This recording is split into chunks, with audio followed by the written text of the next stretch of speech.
los riesgos que está experimentando el consenso europeo en vías de las elecciones al Parlamento, porque la situación no parece que pinte muy bien. La idea es hacer una charla que colocaríamos en la sección de ciencia, diálogos entre ciencia y democracia, y es que hablemos entre nosotros. Sabéis que hemos tenido un intercambio de documentos, y yo lo que empezaría es por vamos, intento que me respondáis algunas cuestiones desde vuestra perspectiva para ir iniciando la charla. Es decir, como habéis visto, yo he preparado una reflexión en la que creo que el problema esencial que tenemos es que afrontamos una situación, por un lado, en la que el capitalismo ya ha cambiado, en otra en que el trumpismo se ha extendido, y en tercer lugar, que da la impresión de que han desaparecido incluso partidos políticos que han sido decisivos en el consenso. Yo no encuentro ahora que haya de verdad en la derecha una democracia cristiana. Sigue permaneciendo, en cierto modo, la socialdemocracia. Han aparecido partidos liberales preocupados por la economía y partidos que podríamos decir son más ecologistas, pero curiosamente Europa, que parece que había decidido apostar claramente por lo ecológico, también se está yendo hacia atrás, a juzgar incluso por la candidatura de la presidenta actual de la Comisión, que parece seguir siendo la líder que va a presentar el Partido Popular Europeo para estas elecciones. En ello está. ¿Quieres decir algo al principio, Carmen? Bueno, pues aparte de dar las buenos días o buenas tardes y agradecer estar en esta charla, creo que has planteado muy bien y sintéticamente, Emilio, la situación, y me he hecho una pregunta compartiendo tus escritos previos, y es como una especie de paradoja. Es decir, si la democracia es fuerte, creo que ya en Europa debería ser suficientemente asentada. No debería haber miedo a que haya extremismos, porque tiene que haber los mecanismos para compensarlos. Y aunque fuera fuerte, también la otra pregunta, que por eso viene la paradoja, es, bueno, si esto pone en riesgo la propia democracia, ¿por qué no se declara fuera de la ley? Es decir, fuera de lo que es el contexto democrático. Entonces creo que tiene mucha profundidad lo que tú planteas, y lo dejo ahí de momento para ver Armando qué nos dice. Bueno, vamos a la lucidez de Armando, este filósofo que además sabe economía y les interesa mucho la economía. Y yo ya he empezado hablando de la economía. Armando. Sí, muchas gracias, buenas tardes. Gracias por invitarme a estar aquí en tan buena compañía para esta conversación. Creo que en este momento es inevitable pensar no solo en los elementos políticos de la situación, sino en los económicos. Siempre han estado juntas economía y política, y ahora no es una excepción. Pues, cabría también preguntarse por qué en este momento surgen estos discursos que llamamos extremismos, o extremistas, o populismos, y si efectivamente son discursos o son otra cosa, y por qué deben preocuparnos o no preocuparnos tanto. Esas son las cuestiones. Y por ir adelantando algunas de las posibles respuestas, yo creo que este flujo de ideas, más que ideologías, ideas un tanto exacerbadas que estamos viviendo, tiene que ver en buena medida con el cierto aislamiento en el que mucha gente está. El hecho de que la gente se está enfrentando individualmente a la situación y no a través de grupos organizados.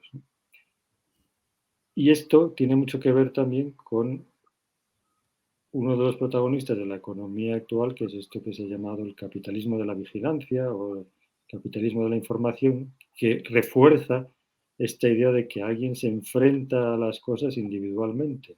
En este en una especie de burbuja como la que estamos ahora, ¿no? En lo que hay delante es una pantalla y al otro lado individuos, ¿no? Y desaparece de la vista el tejido social y el tejido material que hace posible esta relación entre individuos, ¿no? Entonces, cuando la gente se enfrenta en soledad o individualmente a los problemas, es más fácil que se deje llevar por ciertas ideas extremistas, ¿no? Pero quizá más adelante andemos en este argumento, que no quiero yo ahora emplear demasiado tiempo. No, bueno, has planteado ya algunas cosas interesantes. No sé si esto te produce alguna reacción, Carmen. Sí, no había pensado yo la parte del individualismo. Siempre me ha parecido, buscando las raíces un poco, tal vez de forma poco suficientemente informada, porque yo soy química y por lo tanto vengo de otro mundo, aunque la política me ha interesado siempre, que viene más bien por el hecho de aquella época de austeridad y de la sensación de que el banco, cuando aquel banco Lehman Brothers cae, y entonces te sientes como desamparado, ¿no? Y entonces pretendes buscar la salvación en personas que aparecen como superhombres, veas el caso de Trump, y si la solución que se dio en aquel momento es de mucha austeridad, pues realmente llegas a una situación muy extrema. Yo lo había achacado a eso, ya digo que tal vez porque me dejo llevar por determinadas corrientes de opinión. Y también lo dejo ahí para no ocupar mucho tiempo, porque es un tema que da para mucho. Bueno, el individualismo ha sido muy claro, porque yo creo que para mí, que lo he venido analizando, es consecuencia de lo que se planteó con la salida de la situación que habían mantenido el bienestar en las sociedades occidentales, ¿no? Siempre he criticado el movimiento de la globalización y he criticado el movimiento de Francis Fukuyama, que hablaba del fin de la historia y que hablaba del último hombre, en fin. Y creo que esa situación estaba orientada, yo no lo pensé en aquellos momentos, porque se disponía de este instrumento tan poderoso que son estas tecnologías, las tecnologías estas, que yo creo que también, curiosamente, dicen que nos comunican, y yo creo que nos aíslan, porque estamos, y tú ya lo has mencionado, Armando, con este tema de la economía de la atención, o la economía de la información, y esto hace que al final la gente se comporta como si fuera un ser aislado en el mundo, que se confunde y encima se intoxica con las redes sociales. Entonces, para mí esta situación creo que determina la posibilidad de que haya excesos como los que se plantean desde estos extremismos, o que hayan emergido figuras como Trump, bueno, su gran apóstol, Bannon, y que tantos han abrazado ya en Europa, y que estamos teniendo en gobiernos, yo creo, incluso de este país, o sea, comunidades autónomas, vamos, algunas están impregnadas de esta situación. Si esto es así, pues claro, terreno abonado para que se asusten las personas políticas que, en mi opinión, ya no tienen el nivel y la altura que tuvieron aquellos que, por ejemplo, tuvieron que lidiar con las guerras o con las grandes guerras, y entonces ahora pues hay mucha más mediocridad, aparte del individualismo. En los políticos me refiero.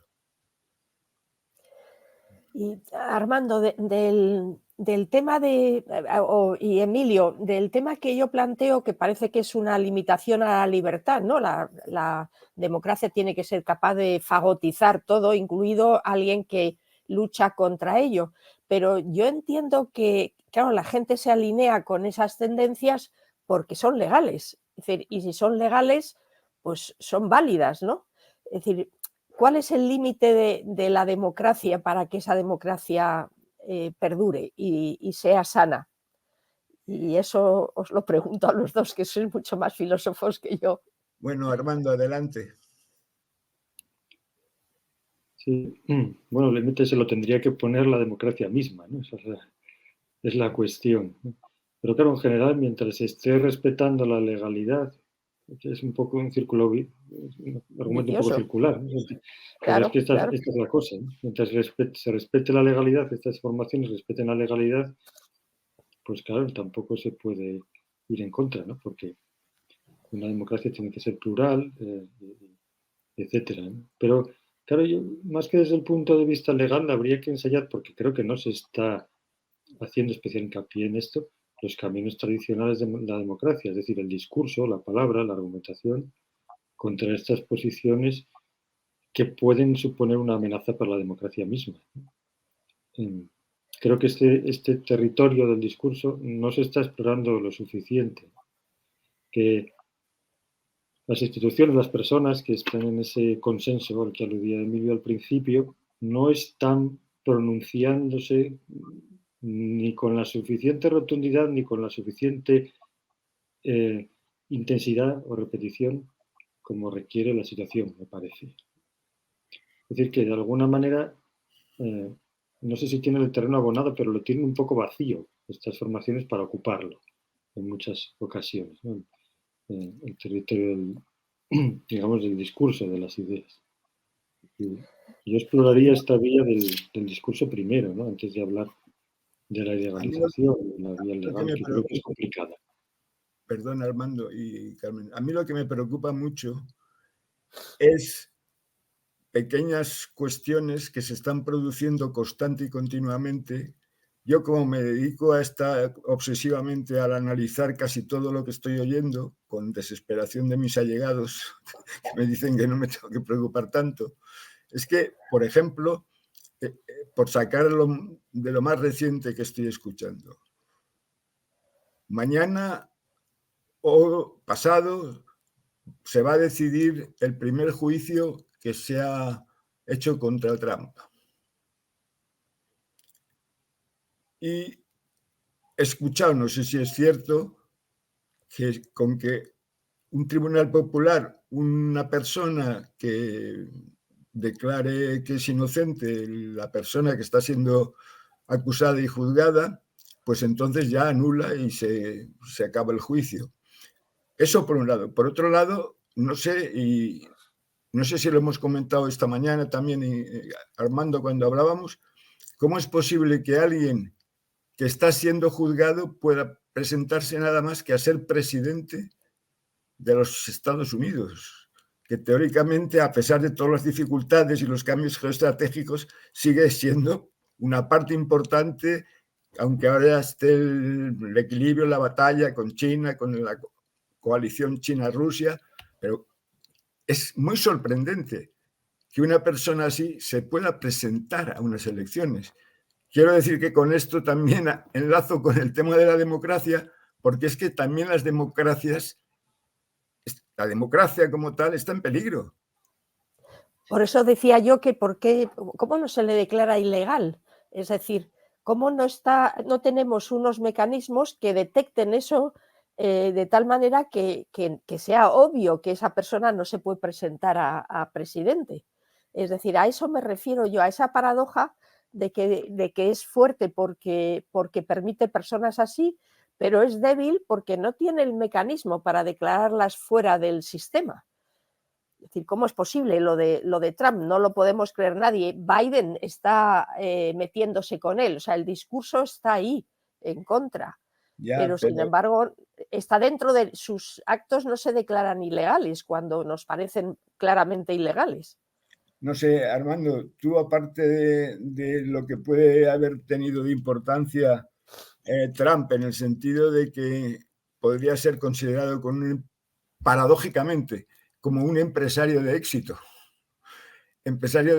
que según parece llevó casi a la ruina o ha llevado casi a la ruina cualquier empresa en la que ha estado implicado, porque parecía que llegando alguien que era un empresario rompía la situación de unos políticos que no tenían la capacidad de poder vivir de otra forma, y en este sentido aparecería casi como una especie de héroe.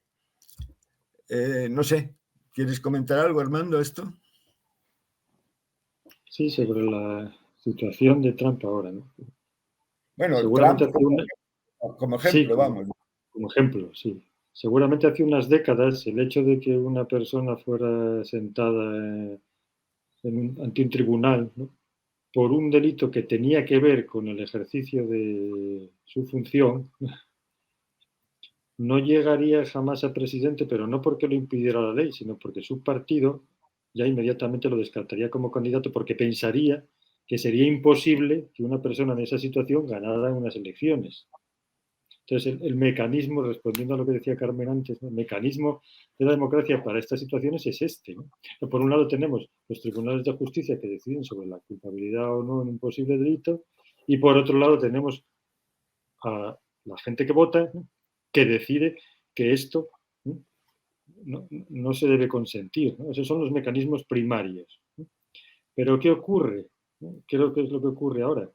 Pues que tiene que ver con esto del aislamiento que está fomentado por, no solo por las tecnologías, que al final las tecnologías son instrumentos, ¿no?, sino por el negocio de la información, ¿no?, o del control, que es otra manera de llamarlo. Y es que, ¿no?, dos cosas.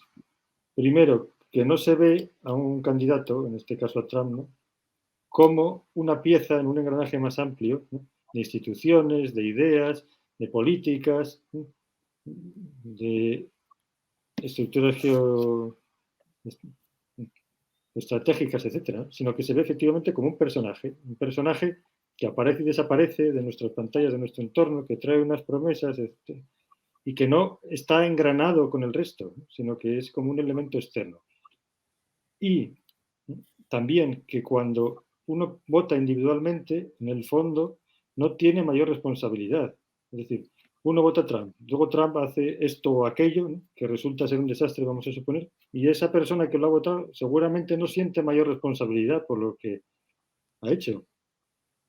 Porque, claro, dirá que es una gota en un mar, ¿no?, de votos y que no, con ella o él no va, ¿no?, lo que haya podido hacer este personaje. Se permite esta distancia permanente también, ¿no? Entonces asiste a un espectáculo que es a este hombre, pues, diciendo barbaridades, sentado ante un tribunal, dando titulares un día sí y otro también. Y esta concepción espectacular de la vida, mientras uno está tranquilamente en su casa, delante de su pantalla, esto es lo que creo que está bloqueando una salida más airosa, una escena más airosa en las democracias occidentales en este momento, ¿no?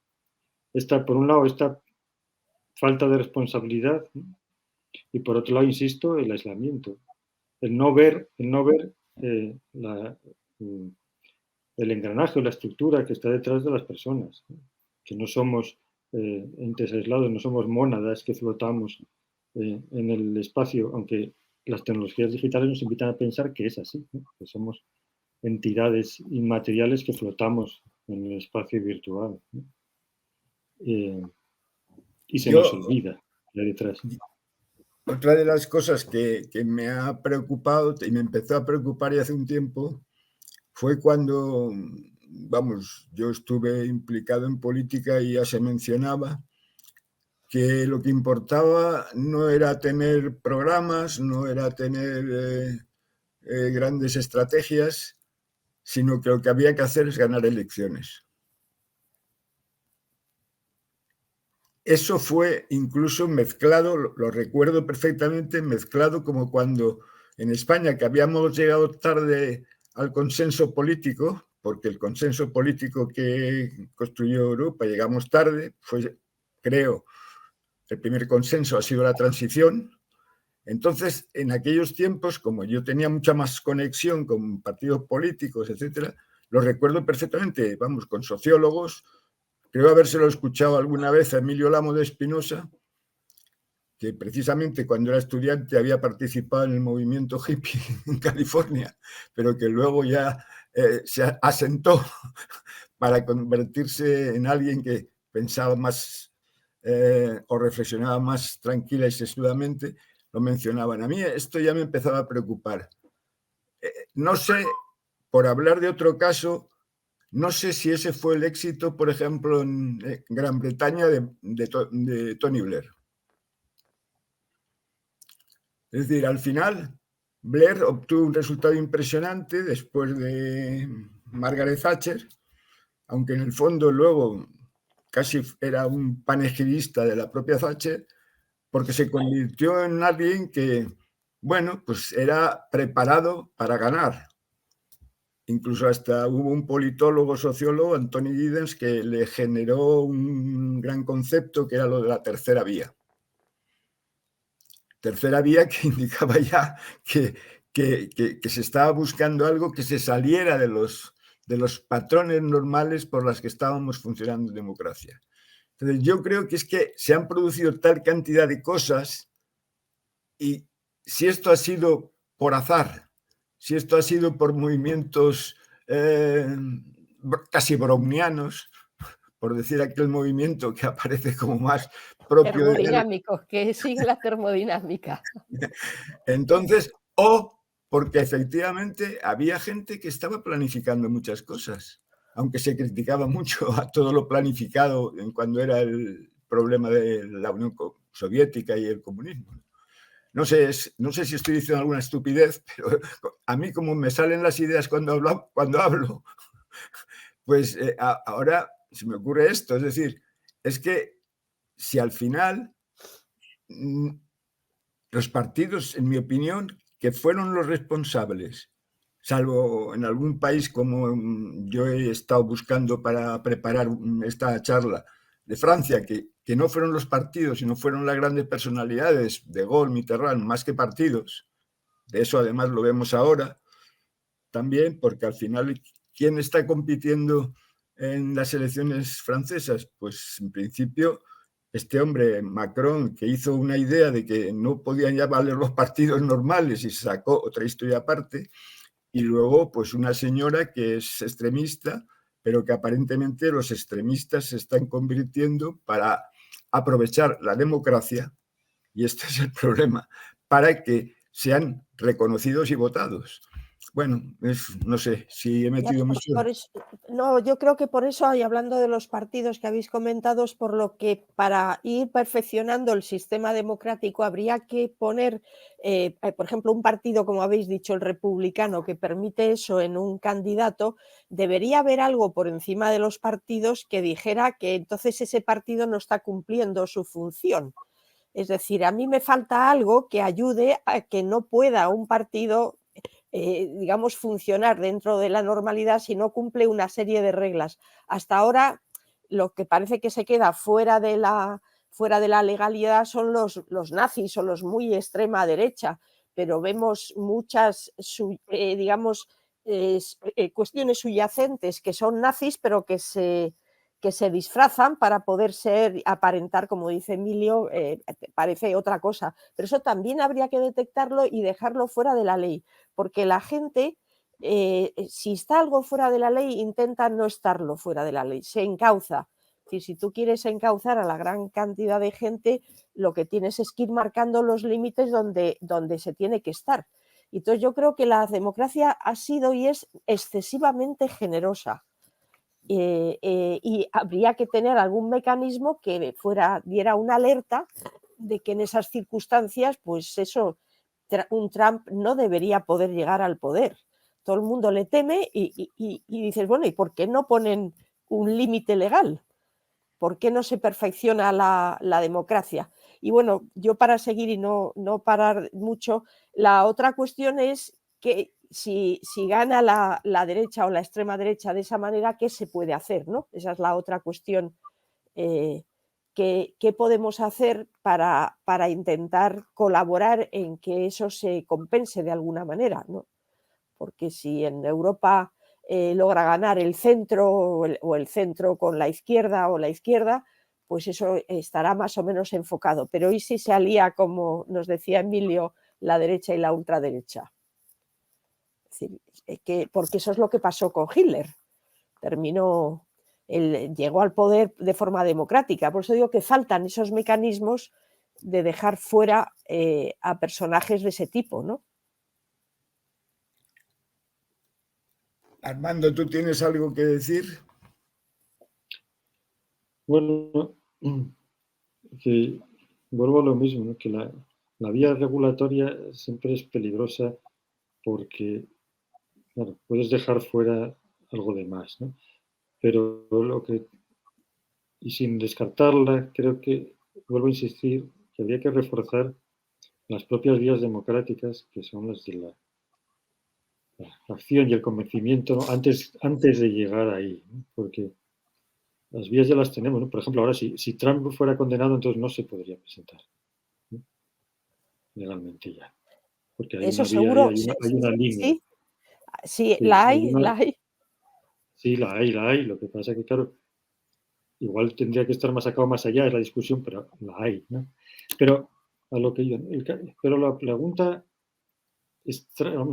que a mí me preocupa y me fascina a la vez no es el hecho de que no pueda haber estos personajes, ¿no? Sino que la gente los apoye masivamente, porque eso es lo que me parece fascinante. A mí Y no, Armando, a mí me parece normal.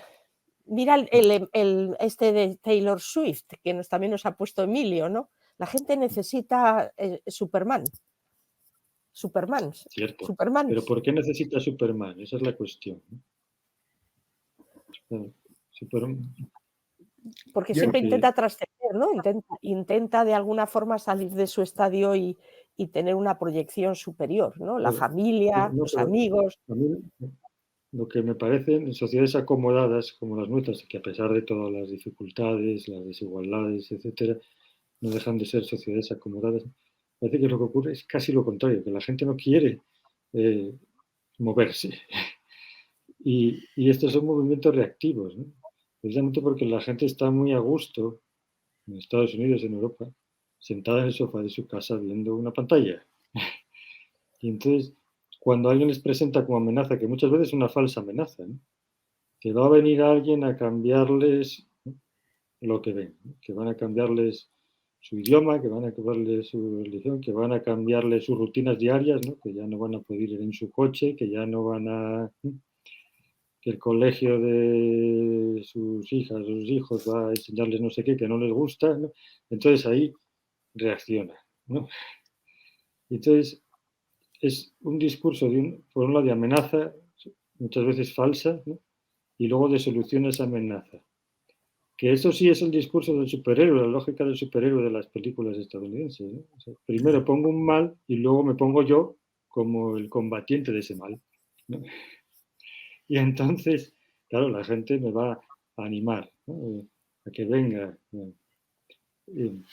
Pero yo creo que, insisto, que tiene más que ver esto con una desmovilización que con una movilización.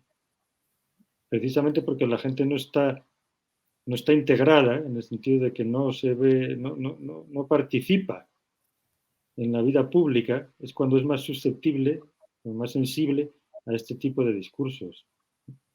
Cuando está más integrada, yo la veo menos sensible, ¿no? A esto. Es decir, tendríamos que, cuando tiene tendríamos un que pensar, territorio en el que puedes... Sí. tendríamos que pensar en que, claro, a pesar de que ha sido la gran batalla, ya el voto simple y sencillo no vale. No, pero yo creo que no, pero este siempre fue el problema ya desde la democracia clásica, ¿no? De Atenas, ¿no? ¿Cómo hacer, ¿no? Que la razón al final sea lo que mueva las decisiones públicas y no el número o la fuerza? Porque, evidentemente la democracia no son los votos, otro de los máximas de los populismos, ¿no? No, somos más, entonces ganamos. No, no, la democracia no es eso, porque eso es la fuerza. Somos más y ganamos, para eso no hace falta votar. Eh, la democracia es justamente el sistema que permite las minorías, que permite las discrepancias, donde la mayoría no siempre triunfa. El ser más no siempre es ser mejor, justo en las democracias. Esa era la idea. Tiene Ya, que ya, haber un pues canal para la razón, no solamente para la fuerza, para el número. Y ese es el problema ahora mismo, ¿no? Que nos estamos olvidando de esta parte. Entonces, si somos más, ganamos. Bueno, eso vale en la guerra. pero no, en la democracia no debería ser esa la forma de sacar las cosas adelante. De todas formas, fíjate la que se ha armado, porque en España se ha tratado de constituir, porque la Constitución lo permite, que sean mayorías parlamentarias, aunque no se haya ganado en votos, ¿no? Pues fíjate la que tenemos armada, todos los días, constante y continuamente. Y luego encuentro, no me gustaría extenderme mucho, pero bueno, tenemos también a los periodistas, yo los noto también ahora en general, bueno, no es que escucha mucho, sí leo a bastantes, pero todos son más o menos de una determinada forma de ser, que hablaría de que no están en los extremismos, pero los noto perdidos, los noto carentes de poder preguntar incisivamente. De hecho, hubo una persona en Radio Televisión Española que dijo una vez una cosa que ha desaparecido, ya no me acuerdo ni cómo se llama, y como hizo una pregunta incisiva, de repente fue una sorpresa. Esta pobre mujer, no sé si sigue o no sigue, o ya ha desaparecido y estaba en un programa de Radio Televisión Española.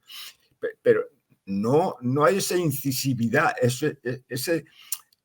esa capacidad también de ser intermediarios. A ti que te gusta tanto, Armando, la necesidad de la intermediación, y que yo también comparto, es que no encuentro.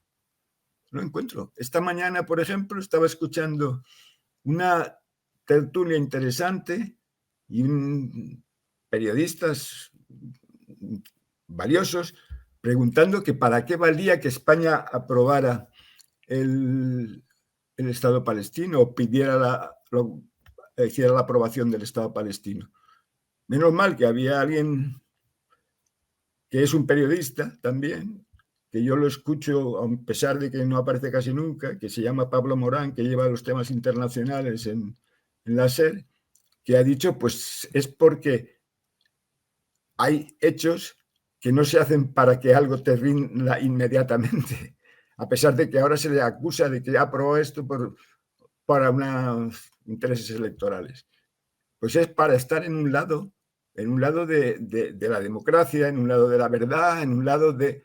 Porque al fin y al cabo, por mucho que uno tenga simpatías, y yo he tenido muchas, sobre todo a partir de la ciencia, con los científicos israelíes, es que ahora di un salto y hablo de Israel, lo que está ocurriendo me parece también una pasada. Claro, que es fácil decir, es que estamos defendiéndonos porque jamás, que son terroristas, nos han hecho algo terrible. Pero claro, entonces había una cosa que no sé si en la Biblia o no estaba, aquello de la ley del talión, que no había que aplicarla. Sí, no, bueno, yo desde el principio de la guerra de Gaza me imaginé, digo, ¿qué hubiera pasado si en España se mete el ejército en el País Vasco porque existe ETA? Quiero decir que realmente digamos, consustancialmente me parece una barbaridad, ¿no? Meter el ejército para poder, hace falta tener más inteligencia de acabar con los terroristas con otros medios, ¿no? Pero parece que, como decía Armando muy bien, lo que ahora manda es la fuerza, ¿no? Y no se entiende más que yo me impongo por votos o por fuerza y yo mando. Pero eso es a lo que yo me refiero, que debería haber algo, unas declaraciones, a lo mejor no es, cuando yo hablo de regular, Armando, no me refiero a que haya una ley, sino que quede mucho más explícito los principios, ¿no? Principios absolutos, por ejemplo, la libertad mía acaba donde está la libertad de los demás, y eso debería ser como sagrado, unos principios sagrados que se pudieran aplicar claramente y fuera suficiente para que pudiera atraer al menos a los políticos, ¿no? A todos los que nos dirigen. Bueno, eso es muy complicado porque, insistiendo con todo lo que estamos hablando, pensando, y que no vamos a resolver muchas cosas, simplemente estamos planteando problemas y nos tratamos de contestar, y además hasta con ejemplos, es que en estos momentos, y ahora sí que me acuerdo de el que ha sido presidente de la Sociedad Española para el Avance de la Ciencia, Federico Mayor, que como consecuencia de toda su actividad que desarrolló como director general de UNESCO, le llevó a siempre estar diciendo que es que tenemos una gobernanza mundial que no funciona, pero es que ahora en Europa también tenemos una democracia por unanimidad que hace imposible funcionar. Quiero decir que es que hemos hecho muchas contradicciones, hemos aplicado muchas cosas, es decir, que hemos reflexionado poco de lo que significa la democracia como nosotros, y digo nosotros porque yo participé mucho en la transición, tampoco hemos reflexionado sobre la transición española. La hemos tenido y nos hemos encantado de habernos conocido.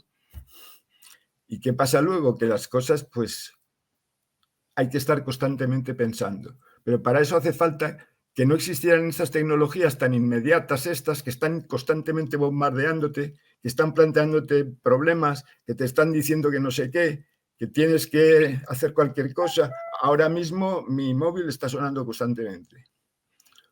Entonces, quiero decir, hay que tener mucha voluntad de hacer algo o de reaccionar reflexivamente, y yo creo que es algo que se ha perdido.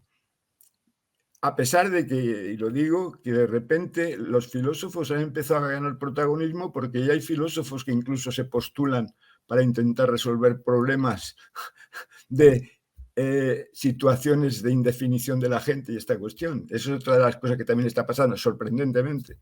Pero es porque creo que al final, y vuelvo a la economía, solo ha contado el valor del dinero, no hay más que el dinero, no hay más que el beneficio económico, y todas las demás cuestiones pues un poco se han diluido. Y eso para mí es donde quizá está el gran problema. No sé si te parece, Armando. Sí, yo creo que algo de eso hay, ¿no? Volviendo a Marcuse, estamos con la unidimensionalidad de los seres humanos ahora mismo, ¿no? Que parece que es el más es lo que hay, ¿no? Pero más hacia dónde, esa pregunta queda sin responder, ¿no? Ese es parte del problema. Una especie de vigorexia económica, ¿no? Y que se quiere crecer. Ahora los bancos, hay que hacer fusiones, empresas mayores, ¿no? Para que sean más fuertes. Pero más fuertes ¿para qué? ¿No? ¿Qué ganamos con eso?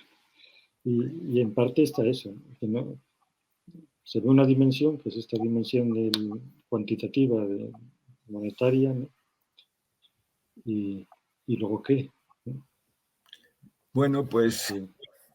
Bueno, sí, perdón, solo que me quedaba decir lo que es, eso es lo del superhéroe, pero económico, es decir, esa tendencia del hombre a trascenderse, que lo puedes aplicar a lo económico o a otros aspectos, ¿no? Perdona, Emilio, que te he interrumpido. No, nada, si es que además hubo un momento en que la gente se divertía hablando de homo tal, no de Mulier tal, de homo tal, seguíamos con el homo tal, cuando se empezó a hablar del homo economicus. Eso también lo he vivido yo, entre cuando me he interesado en las ciencias humanas y sociales, lo del homo economicus también hizo fortuna, pero todas estas cosas, curiosamente, han durado poco. No se habla ya de homo economicus.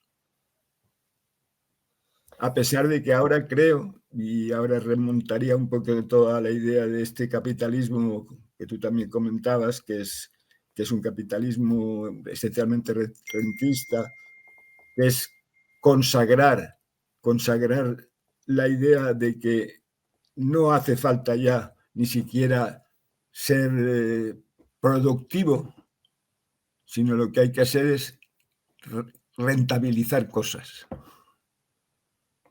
Y entonces, claro, si interesan más los inversores que los clientes, y eso ha pasado también incluso en las empresas farmacéuticas, es otra cosa que también se ha estudiado hace 4, 5, 10 años, pues si en vez de servir al cliente, que es lo que tiene que hacer la medicina, interesan mucho más los inversores.